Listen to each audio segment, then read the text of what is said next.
Bienvenidos, esto es Contraportada, el podcast político y económico de mayor visión en Latinoamérica. Hosting the show, Juan Pablo Arroyo y Luis Martín. Comenzamos. Hola, ¿cómo están? Bienvenidos al 13avo, güey. 12avo, bro. ¿Es 12avo? Es 12. Uy, estoy perdiendo la cuenta. 12avo, 13avo, 12avo. Sí, es el 12. 12avo episodio de Contraportada. Mi hermano, impuestos, vas a hablar de lo que más te gusta hacer en la vida. ¿Cómo estás, bro? Todo bien, aquí pues justamente impactado por un amigo, te cuento, en la semana subió una captura de un tuit de Evo Morales que dice: la propuesta de Lucho por Bolivia de crear un impuesto a las grandes fortunas es una medida oportuna y necesaria. Solo quienes tienen millones y millones se opondrán a ella. El peso de la crisis debe ser llevado proporcionalmente. Entonces, eso me causó como mucha duda. Dije, oye, pues, ¿cómo está esto de los impuestos? Aparte, quiero saber cuál es la opinión de Luis Martín en cuanto a este tema. Y yo creo que es algo de lo que no el 100% de la gente conoce. O sea, cómo es que se está llevando y cómo es que impacta en una economía. Porque, pues, hay que ser realistas, ¿no? O sea, la verdad es que no todo el mundo, o sea, tiene la certeza de lo que está pagando al final y a dónde va y cómo es que se mueve todo esto. Justamente yo anoté algunas preguntas respecto a eso. Realmente, ¿cuántas personas saben cuánto les quitan de impuestos? ¿Cuántas personas realmente saben qué impuestos hay? ¿Cómo se pagan? ¿Quién se los cobra? ¿Por qué se los están cobrando? ¿Y cómo funcionan? Ya no hablemos de las políticas, los decretos, ¿no? Cómo hacer deducciones, más deducciones, menos. O sea, ya eso ya es muy, muy cabrón. Creo que yo recientemente veía igual en Twitter algunas imágenes acerca de las materias que deberían de existir desde, o sea, para todas las carreras, para todo tipo de carreras profesionales, en todo tipo de nivel educativo también, y muchas también se refieren como a la parte presupuestal, ¿no? Y a la parte también de los impuestos, cuánto nos quitan, y realmente cuando uno entra a trabajar y no está inmerso en esta materia, pues no tiene idea de por qué le están quitando lo que le quitan, ¿no? Así tengo un chingo de amigos que pues estudian carreras completamente distintas a negocios, tal cual, no lo perciben al 100%. Claro, sí, no, y la verdad es que aquí en el tema de América Latina es mucho más claro que hay mucha gente que uno no le interesa tampoco y bueno, tampoco está informada, porque justamente muchas de nuestras economías son demasiado informales. Pues tan solo comentarte que justamente estábamos en una clase, creo que fue hace un año, en la de mercado de dinero, y pues Bolivia salía como entre los top del mundo de economías informales. Bueno, hay muchas cosas que van determinando las economías de los países y cómo es que se van a mover, pero pues obviamente al final todos somos partícipes de alguna u otra forma, ¿no? Y es muy interesante lo que dices porque, mira, cuando yo llegué aquí, justamente de que empecé a trabajar, de que me registré, todo eso, pues yo empecé a llevar también como mi propia contabilidad cuando aún no era estudiante en la universidad, ¿no? Entonces obviamente estaba aprendiendo y todo eso, pero algo que yo siempre me preguntaba era, cuando yo iba a checar a este servicio de administración tributaria, yo iba todo, llegaba, no voy a decir de qué estado es, pero llegaba todo y afuera está el puesto de tacos y está la gente que vende los dulcecitos y yo me preguntaba, oye, pues la verdad es que por el monto de que yo estoy haciendo, de que son unas horas de mi trabajo, pues yo realmente voy y hago mi declaración todo normal, todo bien, todo en regla. Pero me pregunto si, digamos, estas personas que están llevando estos puestos de tacos que claramente ganaban mucho más que yo, si realmente estaban registradas o no. Y no sé si incluso las personas que trabajan en estas mismas oficinas consumen esos tacos. Entonces consumen esos tacos, consumen de esa tiendita que pues realmente no sabemos si está registrado o no. Entonces sí hay varias cosas que uno se va preguntando porque dices, oye, ¿en qué momento es justo entonces? Porque tú me podrías decir, oye bro, pero es un puesto de tacos, o sea, no deberían cobrarles impuestos, o sea, apenas están ganando. Yo te aseguro, hay mucha gente que gana menos que un puesto de tacos y sí tiene que estar registrada y tiene que estar pagando y otra gente que no. Entonces ahí surgió mucho mi opinión, ¿no? ¿Los impuestos son buenos? ¿Son malos? A ver, yo ahorita te comento la mía, no sé cómo tú lo veas. Los impuestos no diría que son buenos o sean malos, son necesarios para cubrir aspectos públicos, sí, pero también para promover la economía, ¿no? Son necesarios para promover y mover a México. Me estoy escuchando como comercial del gobierno, pero tan solo digo, en la situación de México es en estos en este periodo, en este año, ha habido una recaudación grandísima, ¿no? Creo que es algo que sí reconozco el gobierno de la 4T, de Andrés Manuel, que sí ha puesto muchos focos y ha invertido en recaudar un chingo de dinero que le debían al gobierno desde hace mucho tiempo, desde hace varios sexenios, incluso grandes empresas. La recaudación va a cerca de 170,000 millones de pesos. Entonces, es muchísimo. Y creo que son buenos en ese sentido, ¿no? Son buenos porque son necesarios, podría decirse que sí, un tanto buenos, pero creo que son muy, muy, muy injustos. Sí, de alguna u otra forma, ¿sabes? Yo llegué a escuchar muchas veces de que videos o comentarios o alguna vez sale un paper, ¿no? De que los impuestos en sí son un robo directo a la población. Yo no tengo una posición así de radical de que sea un robo, pero sí tengo certeza de que sí, como tú dices, los impuestos sirven para cubrir ciertos gastos que pues realmente el Estado tiene que cubrir, como más que todo el tema de seguridad. Pero hay hasta un punto en el que los impuestos, si llegan a afectar a las empresas, son contrarios a la producción. Es decir, si son impuestos demasiado altos que va a tener una economía, son impuestos que afectan a la producción y finalmente quienes producen son empresarios que crean empleos en estos países, ¿no? Entonces, ahorita retomando el tweet de Evo, pues realmente yo me pongo a pensar, oye, pues mucha gente va a decir, no, sí, mejor que los que paguen más impuestos sea la gente que está ganando mucha más lana, ¿no? O sea, porque pues finalmente ellos sí lo pueden pagar. Pero justamente esa gente, mucha de la gente que gana más dinero es justamente gente que tiene empresas y que está también aportando a la economía porque crea empleos. Y si es que les vas a poner más trabas a muchos empresarios, pues no van a tener más empresas o más sucursales para crear más empleos, por ejemplo. Entonces, ¿hasta qué punto va a ser eso bueno? Porque el Estado, hay que recordar, él no crea empleo, ¿no? O sea, el Estado no produce nada, las empresas sí producen. Entonces, sí tiene que verse una medida en la que los impuestos sí aporten al gasto público, pero no lleguen a ser tan grandes que afecten a los empresarios, ¿no? Sí se tienen que dar ciertas, no sé si ventajas, pero sí permitir que la gente pueda trabajar tranquilamente y así, de esa manera, se pueda llevar adelante la economía, ¿no? Yo escucho eso muy a menudo, ese comentario acerca de que la recaudación debe ser principalmente para los que más ganan, ¿no? Y para estas grandes empresas, pero yo creo que ese comentario es definitivamente de alguien que no entiende para nada cómo se mueve el sistema y cómo castigan a estas empresas, como bien lo dices. Son las mismas que generan un chingo de empleos, un chingo de oportunidades, y sí, en algunas ocasiones también deben, no pagan, pero también porque pagan muchísimo, ¿no? Y también es culpa un tanto de los gobiernos, más aquí en Latinoamérica, ¿no? De no generar estas políticas para que pueda, ok, como ahorita en la crisis del coronavirus, ¿no? No quiero que no me pagues, pero que me des facilidades, ¿no? Porque a veces se le exige mucho a estos grandes empresarios y como bien lo dijiste al principio, no se le exige a la informalidad, ¿no? Y eso es algo muy, muy, muy importante, que no estamos iguales, ¿no? No estamos exigiendo las mismas medidas, como lo dices también en una parte. Hay gente que, ok, está registrada por sueldos, pero tiene un salario por arriba del mínimo, ¿no? Y tiene que pagar todavía impuestos, entonces sí es muy castigado para algunos. Ahora, ¿cómo es la situación? Antes como de pasar a otro bloque, yo quisiera saber que nos platicaras.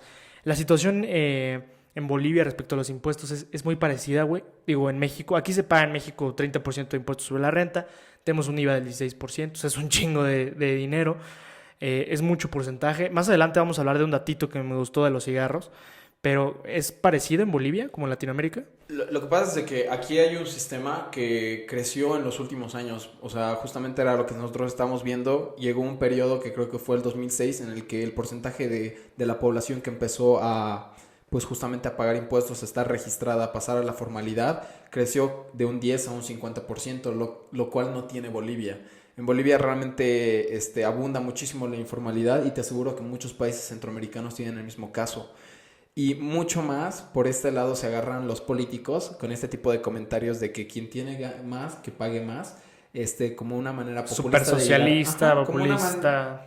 Como una manera de llegar a la gente, ¿sabes por qué? Porque en América Latina, y yo creo que no solo en América Latina, sino a nivel mundial, Obviamente quien no es popular es quien es rico. Obviamente la gente rica nunca va a ser la más querida, entonces van a tomar siempre esa tirada para poder aprovecharse pues de la población y de elecciones. Ahorita estamos viviendo una época electoral, claramente tenía que salir el tema de impuestos, ¿no?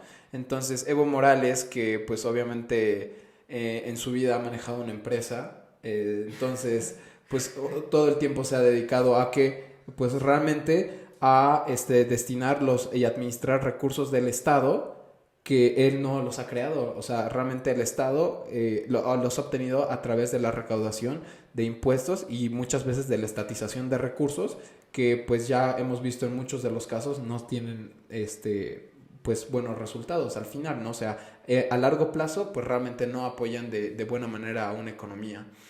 Y bueno, en este caso yo creo que él lo que quiere proponer es o sea, bueno, no él, ¿no? O sea, la propuesta de Lucho por Bolivia, justamente lo que quieren proponer, la verdad es que no tengo certeza, estaría padre indagar un poquito más sobre los detalles de eso, pero mira, tenemos que entender que hay dos impuestos, ¿no? Así sencillo como para que alguien que no estudia esto, hay impuestos que son los indirectos que pues todos pagamos a través de, oye, compro, no sé, unos dulces o algo, y ahí te sale, ¿no? De que el IVA, ¿no? Entonces tú finalmente de alguna u otra manera tú al consumir pagas un impuesto. Y el otro de los impuestos es cuando tú estás ganando como empresa, digamos, que es el tema del ISR y todo, ¿no? Entonces, hay estos dos impuestos. En el caso de California, por ejemplo, es un estado interesante porque ellos tienen un impuesto, el IVA, o sea, es muy reducido, creo que, o sea, incluso va topando el cero. Entonces, obviamente, esto lo hacen como una política para que la gente consuma mucho y no le cueste tanto ir, digamos, a algún lugar y comprar ciertas cosas y se reactive la economía. Pero entonces, este estado de donde jala el dinero, realmente de donde obtiene el dinero es de las empresas. Entonces, tiene unas tasas muy altas de ISR, pero así como les va bien a las empresas, le va bien al Estado. Entonces, ¿qué pasa en estas situaciones como el COVID? Pues obviamente si no le va bien a la empresa, el Estado tampoco recauda. Y si el Estado no recauda, no puede cubrir ciertas medidas, ciertas políticas que ha impuesto anteriormente. Es por eso que aunque tú digas, oye, es un Estado que tiene una medida fiscal muy progresiva, es decir, que está apoyando mucho más a la mediana y bueno, a la clase media, aún así tiene un nivel muy alto de desigualdad. ¿Por qué? Porque el Estado finalmente no puede financiar ciertos albergues que existen en otros estados de Estados Unidos. Muchos hombres en la calle. Exactamente, o sea, tiene dentro de sus ciudades, o sea, tiene las ciudades con mayor porcentaje de homeless en Estados Unidos. Entonces, uno dice, oye, pero ¿cómo está pasando esto? Si a quienes más se les cobra en realidad es a las empresas, pero es muy volátil, ¿te das cuenta? Por otro lado, también tenemos el caso de Suecia, ¿no? En el caso de Suecia, haz de cuenta de que tomábamos estos dos tipos de impuestos, aquellos que se aplican directamente sobre lo que tú estás ganando, digamos que es el tema del ISR a las empresas.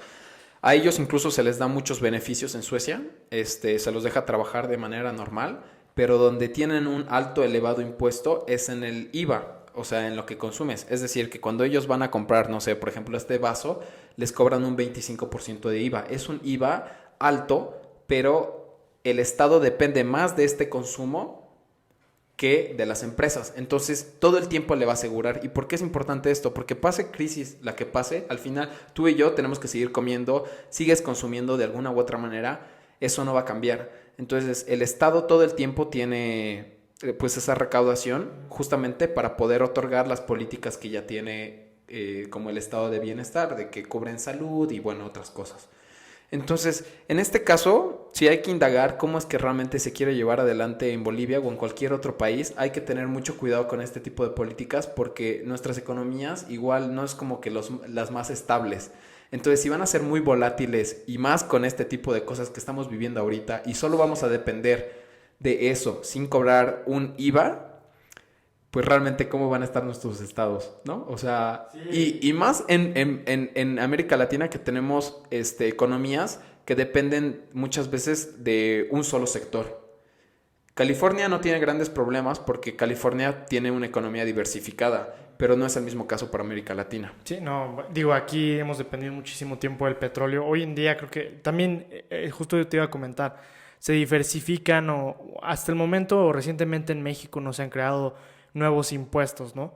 Es algo bueno, pero sí se ha buscado ampliar ciertos impuestos, o por ejemplo el IEPS, ¿no? El impuesto especial sobre productos y servicios. O sea, es un impuesto que fue creado para regular ciertos productos que son, pues sí, de alguna forma dañinos o nocivos contra la salud, como lo son dulces, como lo son los cigarros. Y digo, creo que para México ha sido muy estratégico aumentar la recaudación también por el IEPS. Digo, no se compara con renta ni se compara con IVA, pero acá creo que, digo, hay un dato que yo te quería platicar desde hace rato.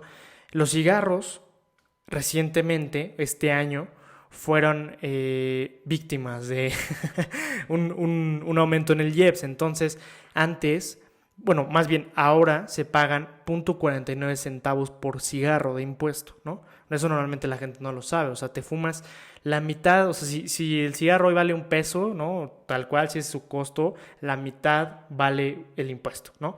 Entonces, esto digamos que da una recaudación por un total de 43.700 millones de pesos. Es considerable, ¿no?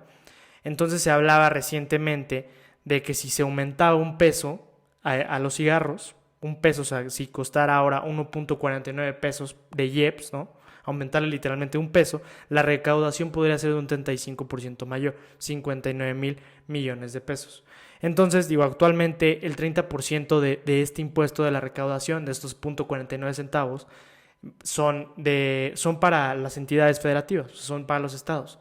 Y solo el 5%, digamos, de esa recaudación se invierte, no sé, digamos, en salud. No es que el IEPS, o sea, aquí no estoy criticando, solo el 5%, porque va a haber mucha gente que va a decir, no, es que estás diciendo que el IEPS se tiene que ocupar para cubrir la salud. No, yo no estoy diciendo eso, ¿no? Pero es algo muy chiquitito, ¿no? Y es un ejemplo, nos está representando que si bien podría aumentarse y este 35% de gane se podría utilizar para la salud o para algo necesario en este momento, ok, va, ¿no? Se juega. Pero en este momento, digo, los cigarros ya costaban $50 aproximadamente antes del impuesto. Ahora andan costando ya 60, ¿no? 61, 62. Ahora vas a pagar $80 por una cajetilla de cigarros, ¿no? Por unos de 20, por una cajetilla de 20, ya con $1 más, digamos. Se analizaba mucho esto, ¿no? Se han hecho varios supuestos. Esto lo saqué de un análisis que hizo El Economista en una nota. En agosto se discutía un poco esto, ¿no? Cuánto se recaudaba en IEPS. Entonces es como muy controversial porque aquí le estamos buscando sacar jugo al IEPS cuando en Suecia, por ejemplo, tiene este IVA elevado por justamente esta política de siempre mantener una recaudación estable, o se prioriza en California, como Estados Unidos, pues sí, la progresista, ¿no? Este impuesto progresista, tú lo llamabas así, y en México le estamos tratando de sacar jugo a los cigarros, ¿no? Entonces sí, es un contraste muy cabrón. Diferentes formas de verlo, de hacerlo, porque sí, realmente acá los impuestos los pagan, pues todos los que pagamos impuestos los pagamos por otra persona más. En sí, la mitad de personas en México son informales. Entonces, tú pagas impuestos, bro. O sea, estás pagando el impuesto a un taquero, estás pagando el impuesto a otra persona, ¿no? Bueno, no digo porque todos los taqueros estén en la informalidad, pero es un dato muy controversial que sí le pega un chingo al gasto directamente. Pero bueno, creo que da para hablar un chingo, ¿no? Y ojalá que la gente, digo, esto también para decir que la gente lo pueda informarse un poquito más, ¿no? Acerca de cuánto está pagando y cómo lo va a pagar, ¿no? Sí, la verdad es que a veces damos por sentado qué es lo que se tiene que aceptar, pero yo creo que algunas veces sí es bueno el diálogo y saber, oye, realmente en dónde estoy posicionado, ¿no? Sí, mi país realmente, cómo es su recaudación fiscal versus la de otros países, ¿no? Y eso más que todo, si incluso tienes una tirada mucho más emprendedora y quieres estar dentro de toda esta área, pues también tener la responsabilidad de que tienes que conocer, ¿no? Todo, no solo es, digamos, el negocio, sino también el impacto financiero y fiscal que vas a tener, ¿no? Es como en lo de las plataformas digitales. Digo, en junio entró en vigor en México un impuesto a las plataformas digitales, ¿no? Netflix, Spotify, el cobro del impuesto al valor agregado. Pero entonces yo veía una publicación en Twitter de una foto de Sin Delantal, de un recibo, ¿no? De los ingresos mensuales de un restaurante, y le cobraban, digamos que ya al final, neteado, los ingresos quedaban como en un 50%, ¿no? Yo había ganado 12,000 en el mes, traía ya de ganancia al final 6,000 pesos, 5,000 y cacho. Entonces la gente, o sea, y el tweet así como de, esto es lo que nos hacen, o sea, y tirándole al gobierno, ¿no? Sí hay que tirarle al gobierno, aquí también le tiramos a la 4T, pero le tiramos conscientemente, güey, o sea, no es nada más como, ok, sí, estos güeyes aumentaron el impuesto, no, piensan que se les ocurrió hoy y ya mañana ya les estamos cobrando más. No mames, esto venía desde diciembre, fue el decreto para las plataformas digitales y es algo que ya se venía planeando desde hace un chingo de tiempo. Entonces, ahora, la gente se queja y mucha gente empieza a poner en Twitter, oye, es que cobra un chingo, es que el gobierno, ¿por qué nos está haciendo esto? Oye, brother, ¿sabes por qué te está cobrando esto, no? En Sin Delantal. Porque resulta también que esta cuenta, este restaurante, no está ni siquiera registrado. No está en el Registro Federal de Contribuyentes. No tiene RFC. Entonces, por eso es como en Mercado Libre. Si tú vendes algo, te van a cobrar 40 y tantos % de impuesto porque no estás registrado, güey. Si tuvieras tu Registro Federal de Contribuyentes, si te añades al sistema fiscal, entonces ya te van a cobrar menos, güey. Te van a cobrar lo que corresponde. Y así ya vas a poder meter deducciones, vas a poder hacer, ¿no? Ya hacer las cosas bien, güey. Ajá. Pero la gente se queja y no conoce la ley, no conoce por qué le están quitando lo que le quitan, güey. Y ese es un problema muy cabrón. Sí, y yo siento que mucha de la gente, tú puedes decir, oye, pero yo no he tenido los recursos para informarme en algún momento o no sé, no asistí a una escuela, no, la verdad es que a mí me salió el negocio, salió súper padre, pero pues la verdad nunca fue mi interés como conocer todo esto. Yo creo que ya de alguna u otra manera es tu responsabilidad, sí, quizás no lo sabías, pero sí tenías que informarte en algún momento, ¿no? Entonces, pues la verdad, ahorita con toda la tirada que tenemos, estamos teniendo muchísimo emprendimiento en todo México, bueno, en toda América Latina, en todos lados, muchas soluciones ante toda esta crisis que se está dando. Entonces, yo creo que también está dentro de nosotros, pues informarnos de alguna u otra manera cómo es que, oye, voy a hacer mi aportación, ¿no? Claro, y recalcar que los negocios bien hechos, en un registro federal, todo llevadito, la contabilidad al 100%, crecen. Esos son los negocios que crecen, ¿no? El mensaje nada más. Pero bueno, mi hermano, muy buena charla, ¿no? Sí, mi hermano. Pues ahí ya nos vamos a estar viendo próximamente en el siguiente capítulo. Nos vemos. Nos vemos.